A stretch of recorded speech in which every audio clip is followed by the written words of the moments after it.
Hello team and welcome to another ATP Geopolitics video with myself, Jonathan MS Pierce. It's Ukraine War Frontline. No, it's not. It's a Ukraine War Update Extra video. Ugh, giving you, it's been a long day, giving you all the tidbits and nuggets to get your teeth into, to give you a greater understanding of the war in Ukraine. We're going to go back to Tataragami to give, or should that be Tartaragami? Tartaragami to give you a bit of an insight into mines and mine laying. I was going to continue on his threads of what he's found out, analyzing what he's found out from a Russian doctrinal document that he's got his hands on. But actually, this is kind of a sidebar, which is super pertinent, obviously, to the front line in particularly the Zaporizhia region, but pretty much all up and down the front line. So he says, in light of the ongoing discussion surrounding the counteroffensive, we need to revisit the topic of mines due to its utmost importance. As I have previously emphasized, the extensive deployment of mines by Russian forces remains a significant threat to our troops. The mine problem encountered in this counteroffensive would pose a formidable challenge even for NATO or Western militaries if given the same resources. With thousands of heavily mined square kilometers, it is a complex and protracted issue that cannot be easily resolved. Now, as a bit of a sidebar myself, I have just written an article today where I was trying to find out the doctrinal approach of the Russians to how much or how many mines they should be placing in a defensive layout. And I haven't come across anything official, but what I seem to have worked out is between 1,000, 1,500, about 1,500 per square kilometer. So a square kilometer is 1,000 by 1,000. So you've got 1,000 times 1,000 square meters, which is a million square meters. So in a square kilometer, you would have 1,500 mines. Don't think that a square kilometer is going to be 1,000 mines, which is one per square kilometer, because that's faulty maths, right?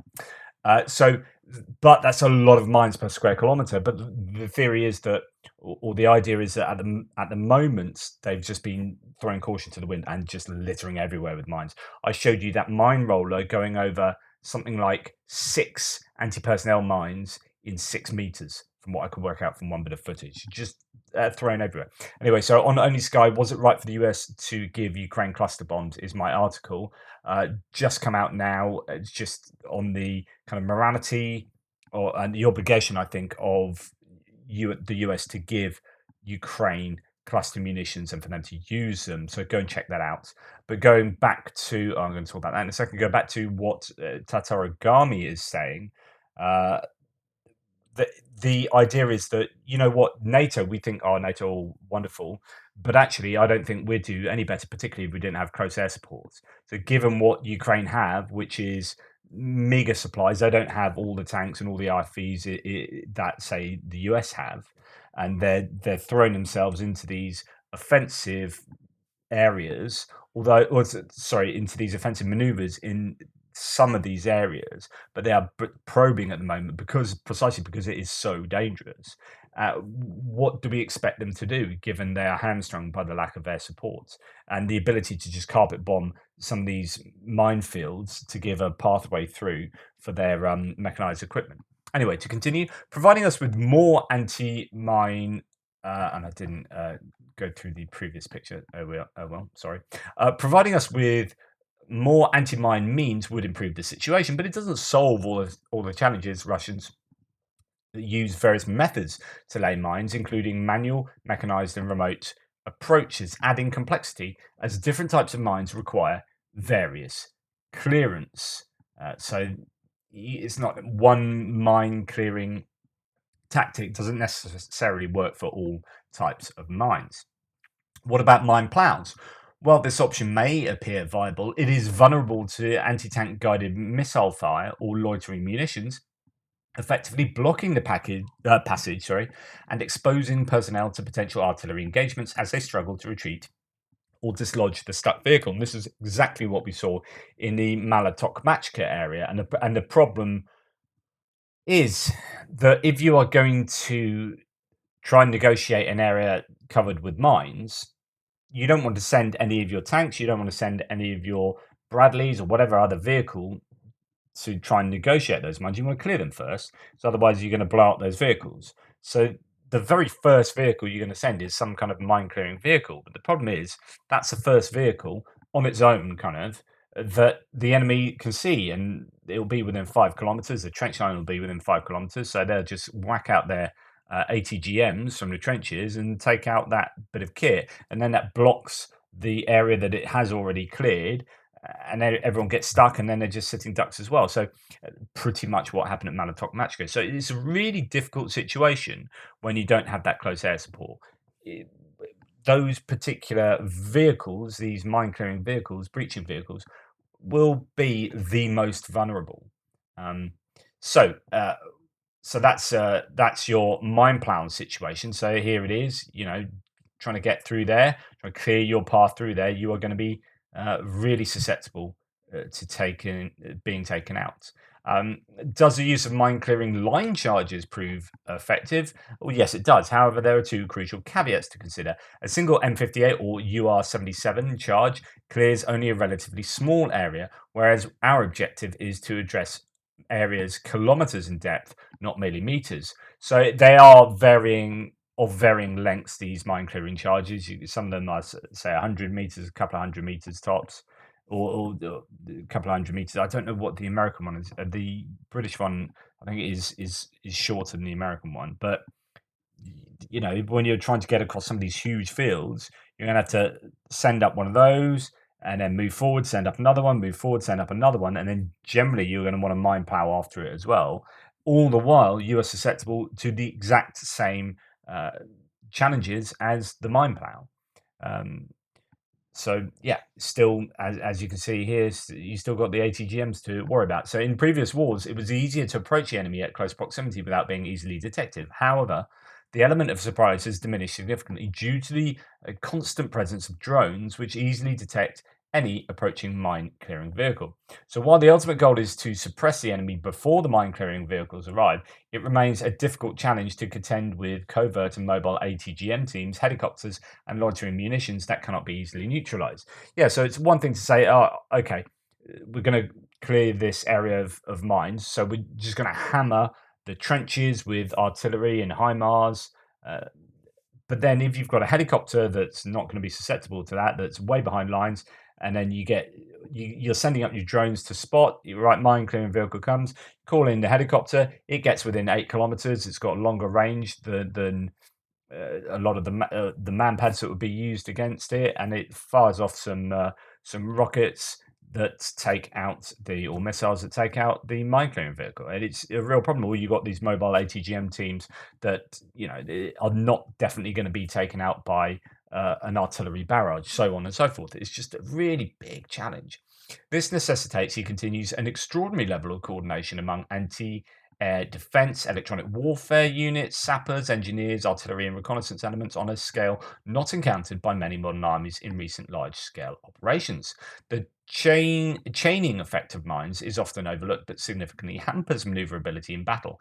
Even after minefields are supposedly cleared, residual mines create lingering doubts, discouraging swift movements and maneuvers by military units.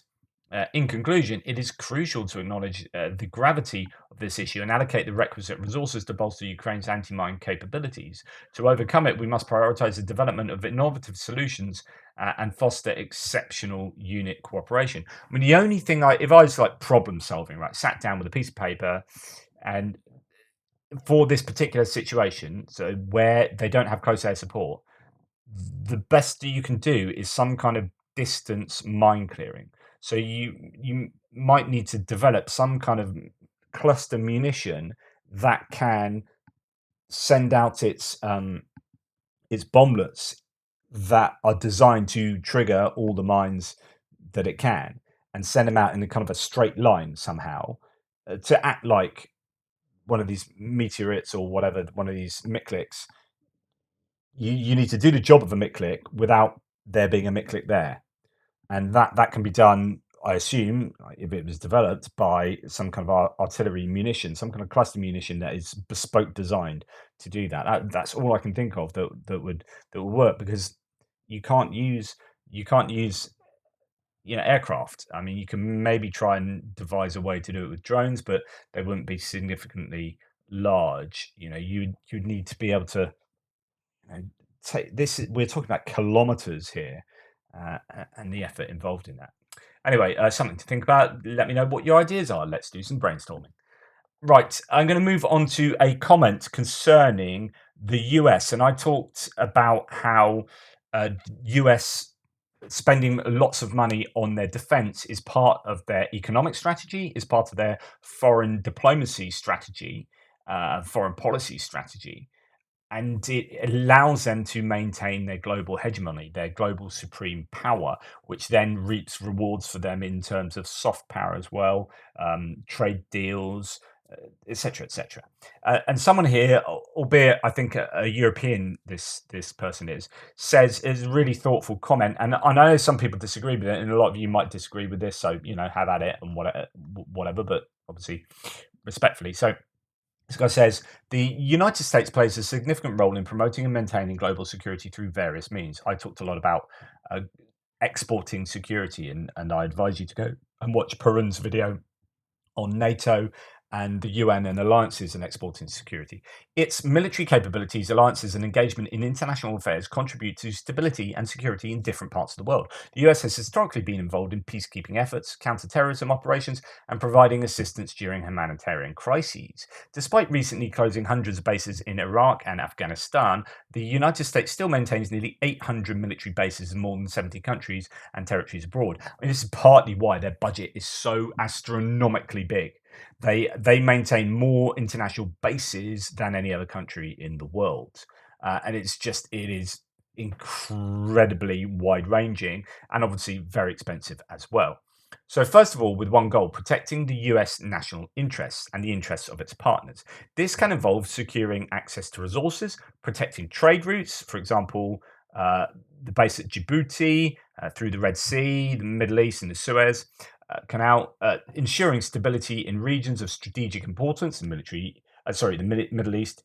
US imports 25% of the petroleum requirements when looking at stats from 2018, or safeguarding investments in economic assets. Right, I'm going to do a sidebar here, and I've talked about this before, but I've got many more followers now. It's worth dipping into this again. I've written an article called, and I wrote this years ago when I was speaking to one of my naval friends who was involved basically in kind of strategic stuff like this.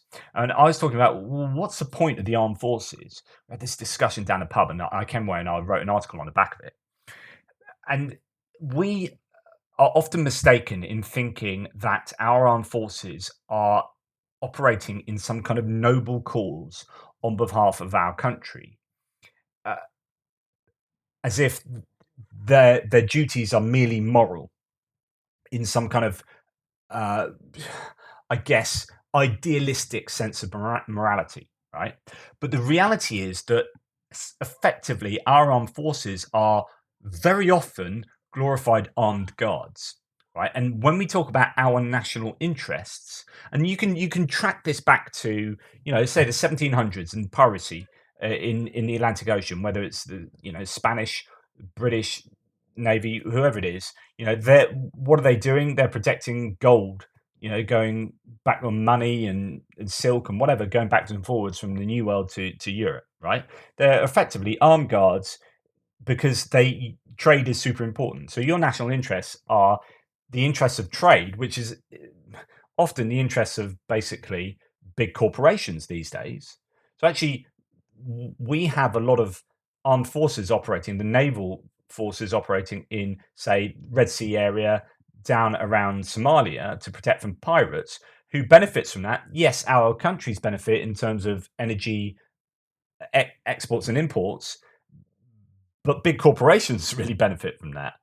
I mean, interestingly, this is a kind of externality, an external payment. So you could actually charge that back to those corporations. Of course, that would then filter down to the end user.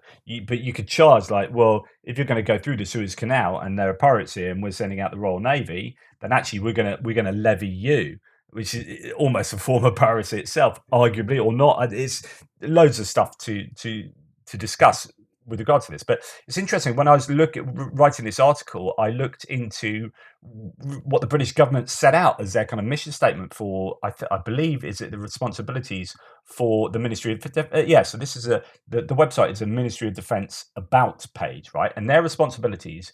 We have 7 military tasks, says the UK Armed Forces: defending the UK and its overseas territories, providing strategic intelligence, providing nuclear deterrence, supporting civil emergency organisations in times of crisis. So that's maybe a bit more of your kind of overtly moral thing. Defending our interests by projecting power strategically and through expeditionary interventions. Providing a defence contribution to UK influence.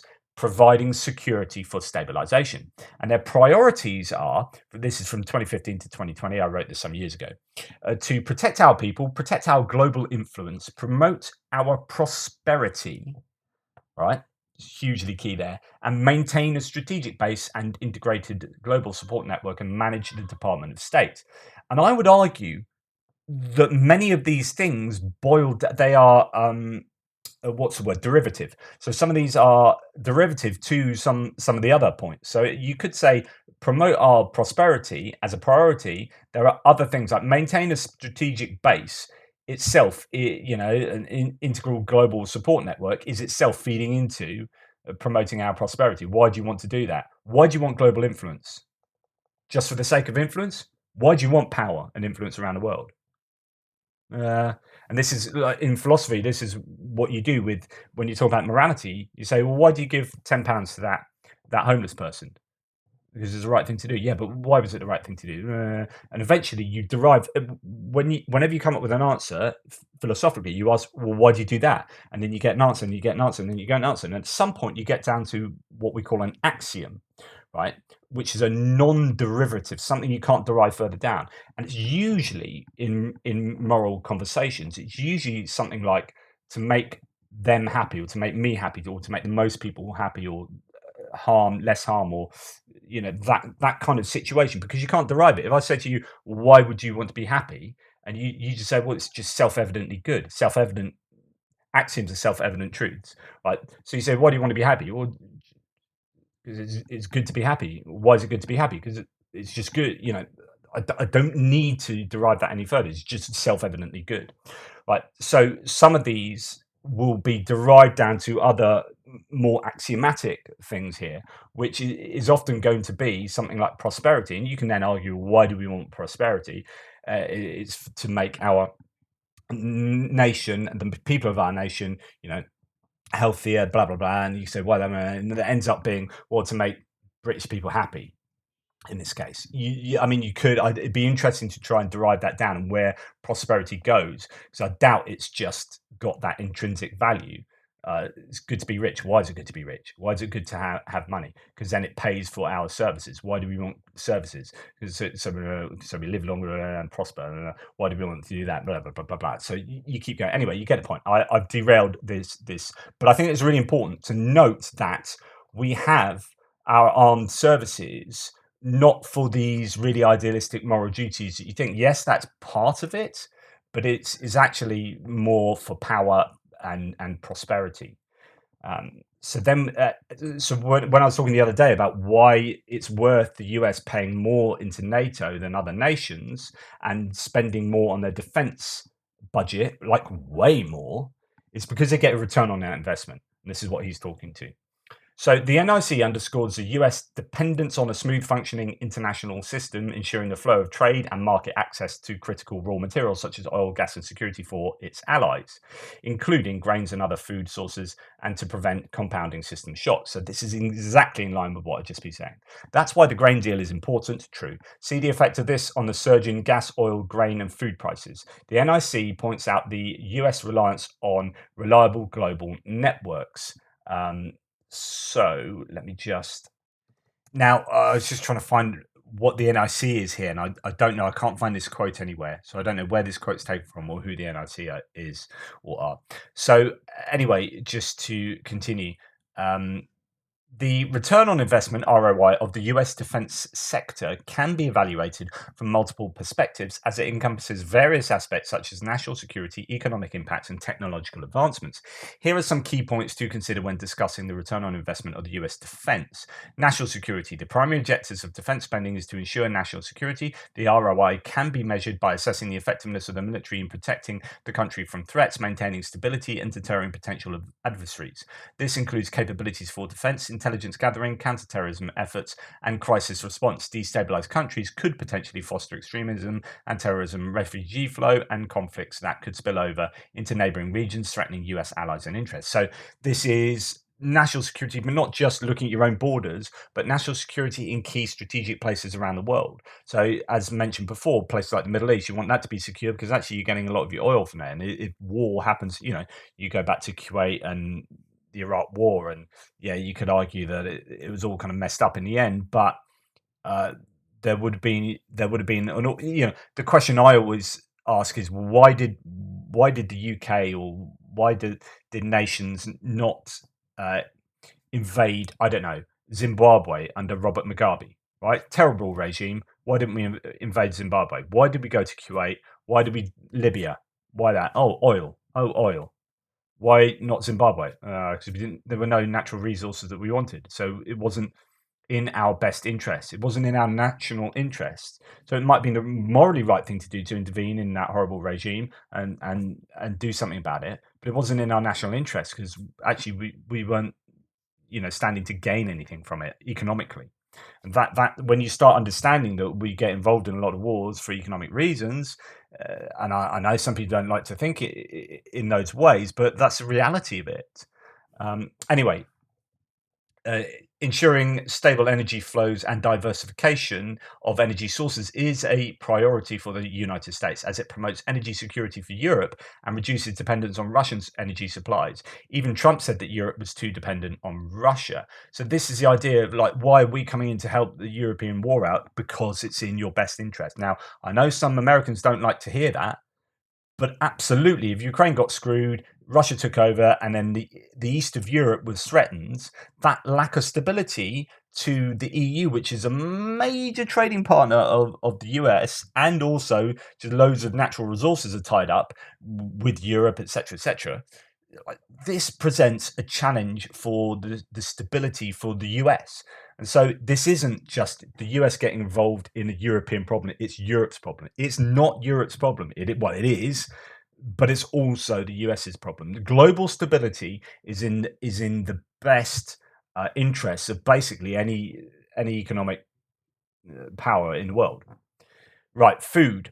Ukraine is known as the breadbasket of Europe due to its significant agricultural potential. The country is a major producer and exporter of grains, including wheat, corn, and barley. As a result, the stability of Ukraine's agricultural sector and the security of its food production is of indirect interest to the United States, ensuring a stable food supply and preventing disruptions in the global food market, where the US is a major player, is an important economic and food security consideration. So, this is why China are interested in this war not going south. Not nuclear not being involved is because they own 15% of the agricultural land, or have leased it, and that's really super important. They want to feed their own population. But even if you aren't buying directly from your food from Ukraine, for example, so say the US and you're importing a certain amount of, I don't know, whatever, but you're not getting it from Ukraine. But Ukraine are feeding it to other people, and you're buying it from somewhere else. And you're part of the global marketplace. So any effect on Ukraine's supply affects your own supply, even though it might come from elsewhere, because then suddenly everyone's demanding the supply that you've got, so the prices go up, etc., etc. Economic impact. The defense sector has significant economic implications. Defense spending can stimulate economic growth, job creation, and technological innovation. It supports a wide range of industries, including aerospace, manufacturing, research and development, and infrastructure. Defense contracts can also drive regional development and have a multiplier effect on the economy. This is what I've belabored many times before. I talked about how building ammunition in the US, or building HIMARS, is not only about creating jobs for your own population and stimulating the economy, but it's also about advertising your stuff. HIMARS, everyone's buying HIMARS now.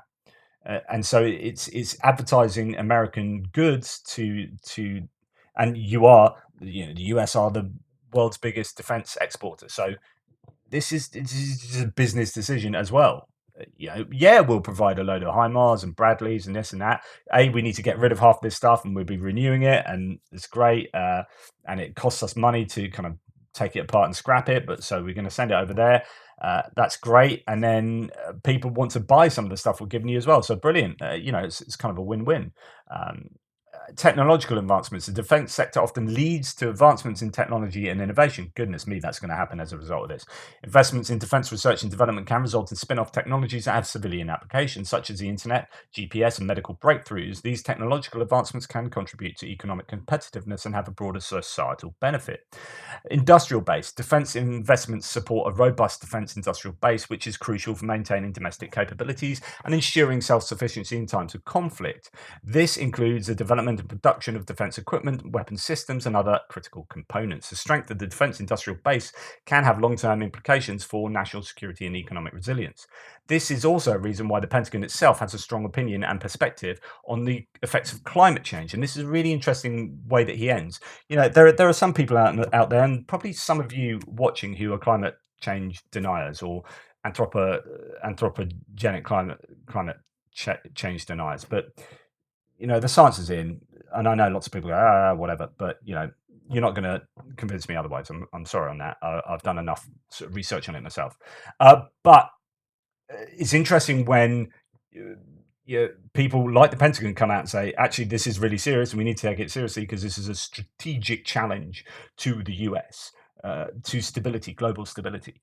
This is also a reason why the Pentagon itself has a strong opinion and perspective on the effects of climate change, because they could lead to an instability in regions that have strategic value to the US and its partners. An interim report on climate change risks, a survey of 3,500 installations, both national and international, showed half had an exposure to at least one climate-related impact, making this one of the main threats against their interests. So that's an interesting sidebar there. Now, this is an absolutely brilliant comment, so thank you for that. And I think it goes towards what I was saying, which is that the US won't get involved in a war like this or spend that much money on its defense if it wasn't in its best interest. They're not going to sit there and go, do you know what we'll do this year? We'll spend a gazillion spondoolies on, I don't know, tanks. Let's spend that much money on tanks. Yeah, it'd be a laugh, wouldn't it? Yeah, should we build loads of tanks for no reason whatsoever? Brilliant. Should we employ loads of soldiers as well? Yeah. What should we get them to do? I don't know, sit around playing chess. Yeah, let's do that. Yeah, how much should we spend? Imagine that number you're thinking of there, that really big number. Let's triple it. Brilliant.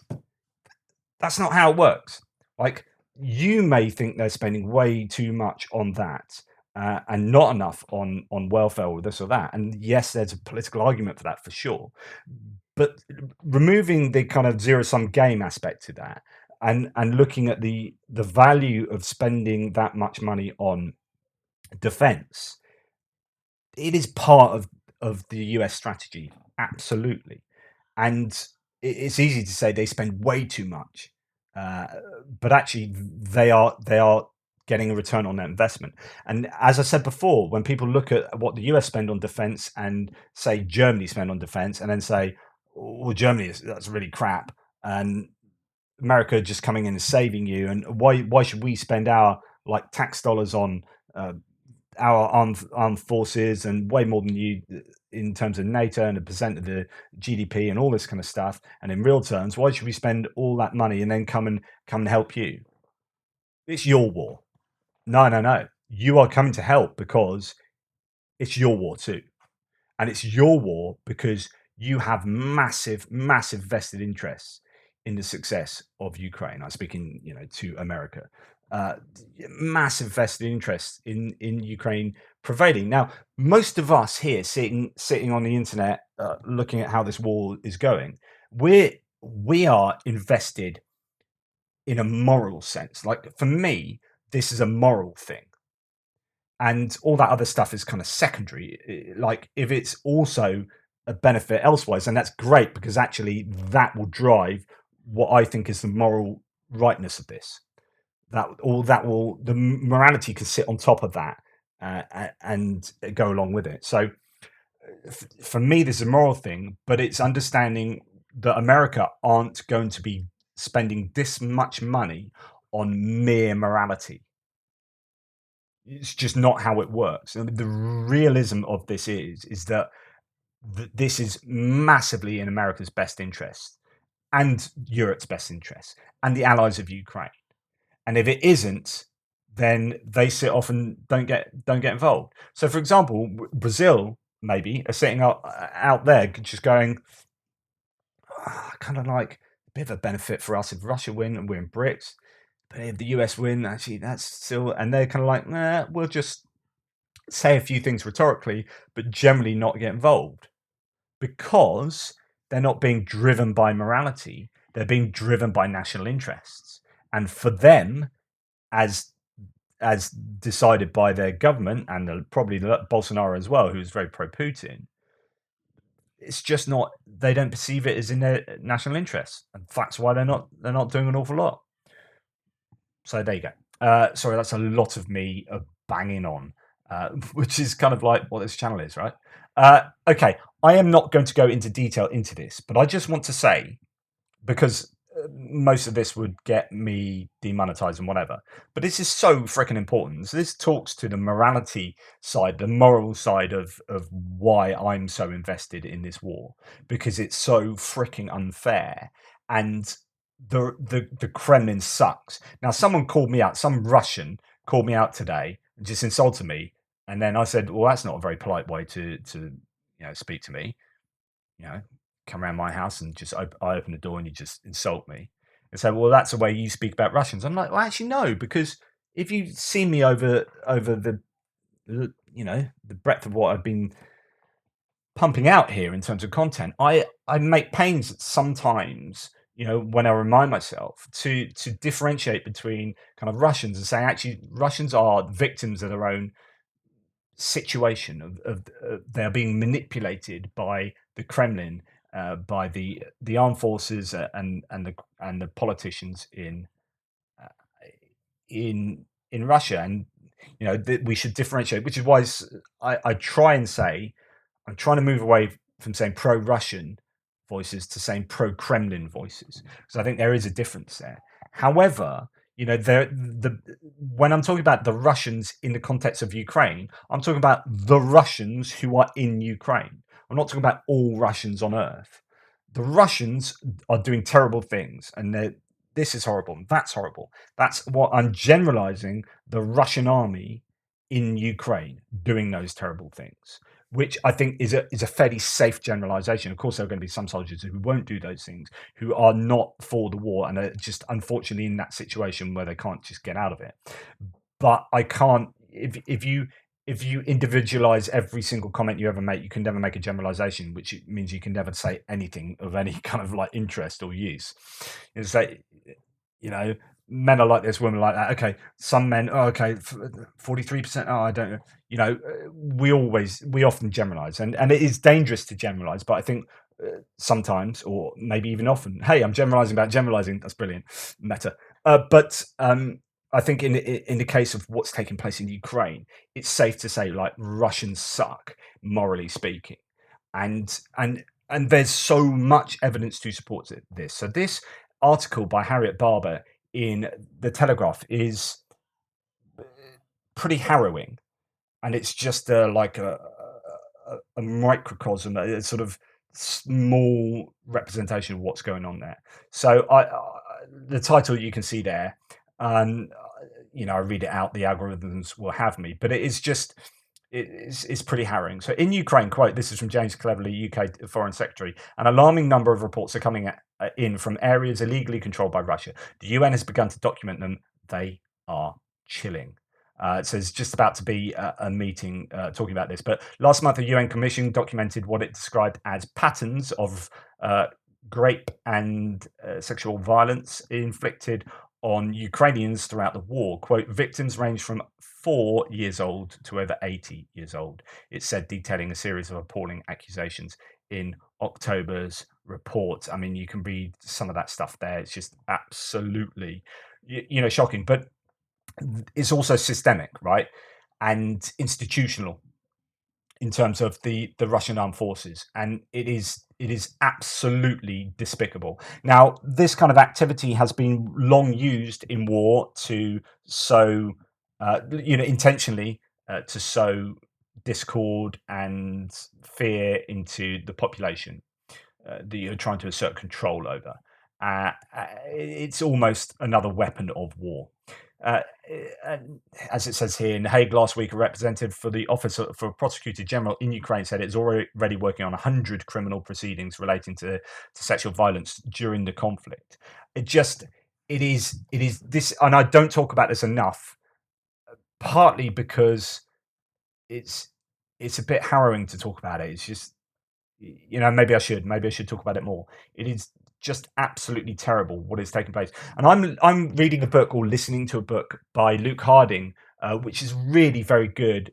I think it's called The Invasion, about the war, and it's going through the early parts of the war, and it's just had a chapter on Mariupol, and we've been doing this so long now that you kind of forget how terrible you forget about the whole Mariupol thing, about that what seemed like an age of the people trying to defend Mariupol, but what the Russians did in destroying the theatre with perhaps 600 people, civilians, almost exclusively in there.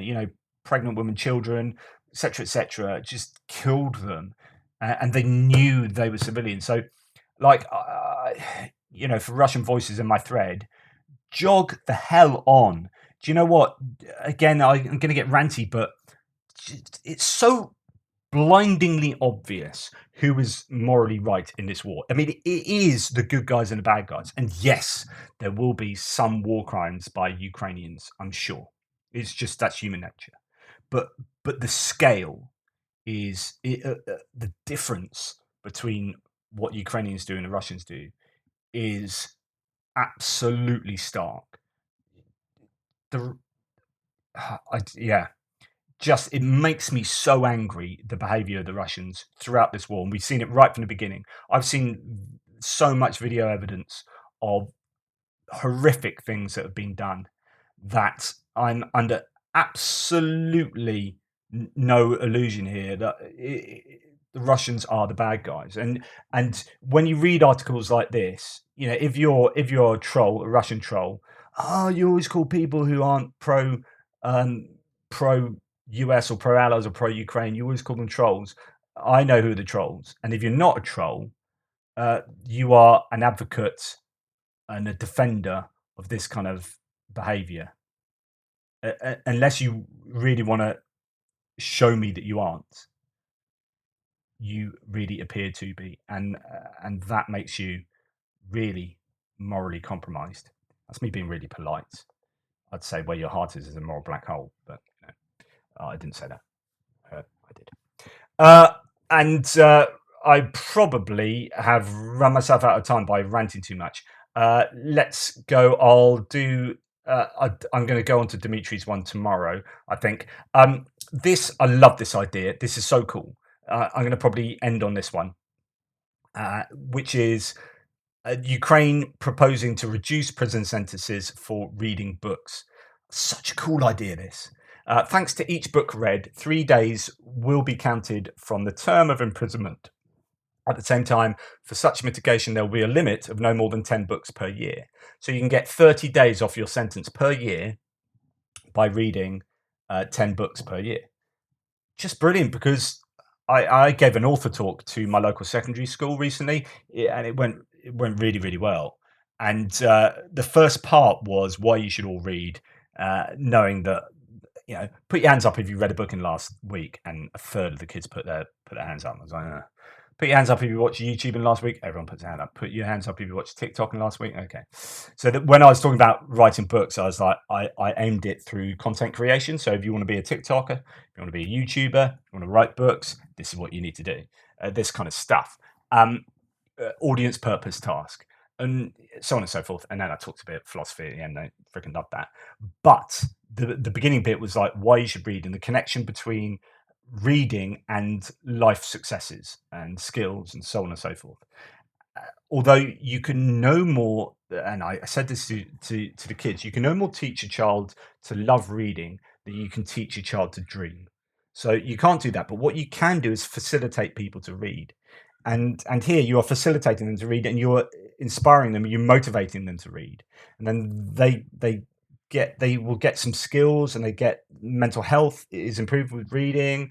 Um, empathy, all these kind of things that can be thrown in that will help people to succeed. They'll just be slightly more likely to succeed on getting out of prison at the end of the day.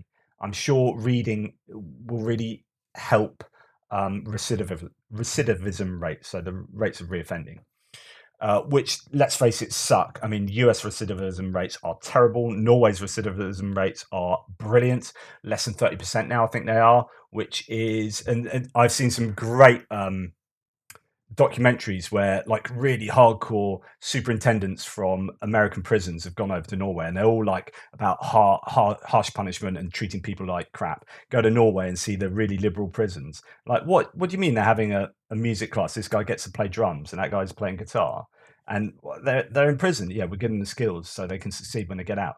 Yeah, but it's snowflakes and all this kind of stuff. And then the Norwegians are like, what are your recidivism rates? Oh, 85%. Yeah, ours are 30%. So 85% of your people go back to prison after they committed a crime. Brilliant. Well, ours are less than 30%. So, who's got the better prison? And of course, what's the point of punishment and whatnot? But it's just cheaper when they're not a revolving door. But then when you've got private corporations involved in operating prisons, it's not in their best interest to rehabilitate prisoners. It's like, oh, you're going to come back? Awesome, because your money in my pocket. Anyway, I'm liable to go off on a sidebar, which has nothing to do with the Ukraine war, but I think this is a really cool idea. Let me know what you think. Anyway, that's me banging on for way too long. Take care. Speak to you soon.